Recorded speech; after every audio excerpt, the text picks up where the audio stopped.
184년도 10월 16일이었죠. 그 아일랜드의 수학자 윌리엄 로원 해밀턴이 아내랑 같이 더블린의 부루엄 다리를 걷고 있었습니다. 수년 동안 이 사람 머릿속을 괴롭히던 난제가 딱 하나 있었거든요. 아, 그 3차원 공간에서의 회전을 어떻게 수학적으로 완벽하게 표현할 것인가, 그거 말씀하시는 거죠. 네네, 맞아요. 그런데 다리를 딱 건너던 바로 그 순간에 막 번뜩이는 영감이 뇌리를 스친 겁니다. 해밀턴이 이 아이디어를 행여나 잊어버릴까 봐 너무 급해서 주머니에서 칼을 꺼내가지고 다리 돌벽에 곧바로 공식을 새겨놓았대요. 진짜 다급했나 보네요. 그 유명한 돌벽 공식 말이죠. 네, i제곱, j제곱, k제곱, 그리고 ijk를 모두 곱한 값은 마이너스 1과 같다. 당시로서는 귀괴하게 짝이 없는 기호들의 조합이었죠. 오늘 우리와 함께 지식의 바다로 뛰어드신 청취자님, 180년 전에 돌벽에 새겨진 이 낡은 수학 공식이 오늘날 여러분이 스마트폰으로 멋진 풍경사진을 찍을 때 AI가 다채로운 색을 인식하는 방식을 완전히 뒤바꿔 놓고 있다면 믿으시겠습니까? 참 신기한 일이죠. 보통 우리는 인공지능이 막 엄청 똑똑하게 색을 본다고 생각하잖아요. 그런데 사실 현재 AI는 색을 처리하는 데 있어서 의외로 되게 단순무식한 방법을 쓰고 있습니다. 그래서 오늘 다룰 자료는 2018년 유럽 컴퓨터 비전 대회에서 발표된 쿼터니언 합성고 신경망, 즉 QCNN 논문입니다. 네, 이번 딥다이브의 목표를 좀 명확히 해보자면요. 1843년에 발명된 이 쿼터니언, 우리말로는 사원주라고 하는 오래된 수학적 개념이 어떻게 최첨단 AI가 색을 이해하는 방식을 혁명적으로 바꾸고 있는지 파헤쳐보는 겁니다. 이게 왜 훨씬 더 효율적이고 정확한 결과를 내는지 분석해 볼 텐데요. 기존의 실수 기반 CNN이 컬러 이미지를 다루는 방식부터 짚어봐야 합니다. 기존 방식이요? 아까 제가 단순 무식하다고 했는데 구체적으로 어떤 한계가 있는 건가요? 기존 CNN은 컬러 이미지를 처리할 때 빨강, 초록, 파랑, 즉 RGB 세 개의 채널로 완전히 쪼개버립니다. 아, 세 판으로 나눈다고요? 맞아요. 분리해서 각각 계산을 한 다음에 마지막에 그냥 단순히 더해버려요. 합산해버리는 거죠. 여기서 가장 매력적인 부분은요, 이 단순한 합산 방식이 색상 간의 그 복잡한 구조적 상호관계를 완전히 무시해버린다는 사실을 이 논문이 꼬집었다는 겁니다. 게다가 모델한테 너무 많은 자유도를 줘버려서 과적화 비용을 엄청나게 높여버리거든요. 그럼 자, 이 부분을 한번 파헤쳐보죠. 청취자님, 이걸 과일 스무디 만들기에 비유해 볼 수 있을 것 같아요. 오, 스무디요? 네, 딸기, 바나나, 우유를 각각 다른 믹서기에 따로따로 돌린 다음에 마지막에 한꺼번에 그냥 대충 들이붓는 거랑 똑같잖아요? 아하, 정확한 비유네요. 그럼 재료들이 분자 수준에서 완벽하게 어우러진 그 진짜 스무디의 맛, 풍미를 완전히 잃어버리겠죠. 인공지능도 픽셀이 가진 색상의 진짜 관계를 연산 초기부터 잃어버린다는 거잖아요. 네네, 전적으로 동의합니다. 스무디의 풍미를 잃어버린다는 게 바로 그겁니다. 그래서 논문의 연구진이 1843년에 해밀턴, 바로 그 쿼터니언 도메인을 도입한 거죠. 색상 픽셀 하나를 세 개의 독립된 행렬로 쪼개는 게 아니라 단 하나의 쿼터니언 행렬로 묶어서 처리합니다. 하나의 덩어리로요. 수식으로는 어떻게 되나요? 0 플러스 RI 플러스 GJ 플러스 BK, 딱 이 형태로 묶습니다. 이렇게 하면 채널 간의 관계를 연산 내내 온전히 보존할 수 있거든요. 아니, 그래서 이게 다 무슨 의미일까요?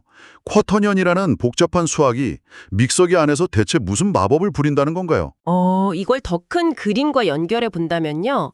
기존 방식은 3차원 색상 공간에서 X, Y, Z축을 막 독립적으로 억지로 늘리고 줄이고 찌그러뜨렸어요. 그런데 쿼터니언은 다릅니다. 회색 축을 중심에 딱 두고 특정 각도, 그러니까 세타만큼 우아하게 회전시키고요. 또 크기, S만큼 조정하는 방식을 씁니다. 잠깐, 회전이랑 크기 조정이요?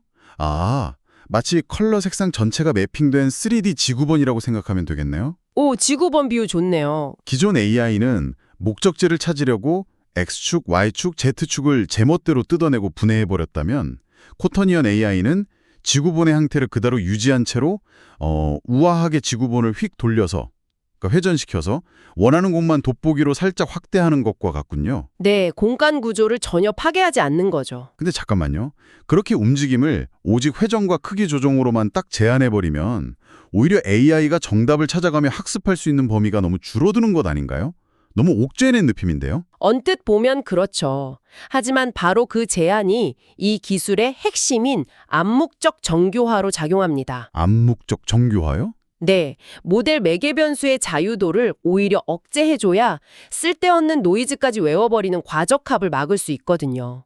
색상 정보의 손실 없이 훨씬 더 질 좋은 특징을 쏙쏙 뽑아낼 수 있다는 걸 논문 데이터가 아주 확실하게 증명하고 있습니다. 자, 여기서 정말 흥미로워지는 부분이 나옵니다. 이론이 아무리 훌륭해도 실제 결과가 어떨지 봐야 하잖아요. 청취자님, 숫자가 증명하는 순간입니다.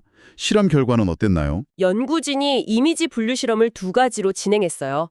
하나는 사이파10, 다른 하나는 102가지 꽃 이미지가 있는 옥스퍼드 플라워 데이터셋이었습니다. 아주 흥미롭게도 연구진이 QCNN의 채널과 커널 수를 무려 루트 2분의 1로 확 줄여버렸습니다. 파라미터 수를 줄였다고요? 일부러 불리하게 만든 거 아닌가요? 네, 기존 CNN 모델하고 덩치, 그러니까 파라미터 수를 동일하게 맞추기 위해서였죠. 연산량은 쿼터니언 특성상 조금 늘어나지만 어쨌든 체급을 맞춘 건데 결과는 QCNN이 훨씬 더 빨리 수렴하고 테스트 정확도도 훨씬 높았습니다. 이야, 대단하네요. 근데 저는 분류보다 노이즈 제거 실험 결과가 진짜 시각적으로 확 와닿더라고요. 청취자님, 논문에 나오는 그 스프링클이 잔뜩 뿌려진 초콜릿 마시멜로 간식 이미지, 다들 머릿속에 한번 그려보시죠. 아, 그 파란 접시 위에 있던 사진이요? 네네, 맞아요. 그 복잡한 텍스처 이미지에다가 연구진이 무려 30% 비율의 소금과 후추 노이즈를 팍팍 뿌리고 가우시안 노이즈까지 덮어버렸잖아요. 형체를 알아보기 힘들 정도였죠. 맞아요. 그런데 복원 결과를 보니까 기존 CNN은 24.80데시벨 정도의 복원력을 보였어요.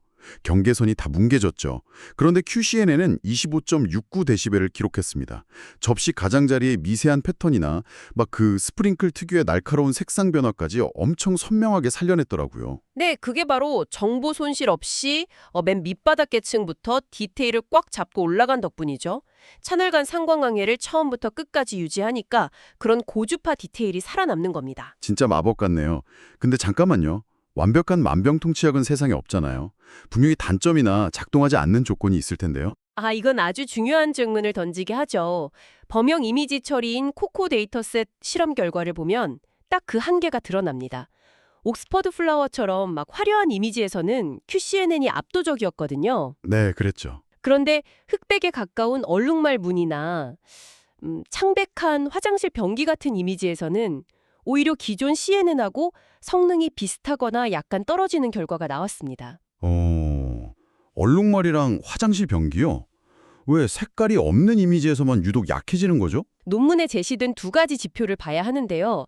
채도, 즉 S, 그리고 회색 축과의 평균 각도인 A입니다. S와 A요. 네, 이 수치들이 낮을 때, 즉 색이 거의 없고 무채색에 가까울 때는 픽셀의 벡터가 아까 말씀드린 중심축, 그러니까 회색 축에 딱 발라붙어 있게 됩니다. 아, 그러면 축에 달라붙은 걸 회전시켜봤자? 맞아요. 쿼터니언의 가장 강력한 무기인 회전 연산이 수학적으로 아무런 변화도 주지 못하는 이른바 항등 변환이 되어버리는 거죠.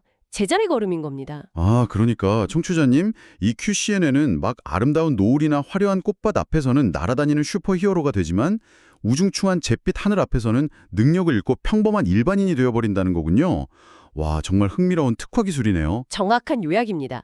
특정 데이터의 본질적 구조에 딱 들어맞는 수학적 도구라는 뜻이죠. 네, 오늘 우리는 단순한 RGB 분할 합산 방식에서 벗어나서 4차원 복소수 공간에서의 우아한 회전을 통해 AI가 색상을 더 완벽하게 이해하게 된 과정을 살펴보았습니다. 덧붙여서 논문 결론부를 보면요.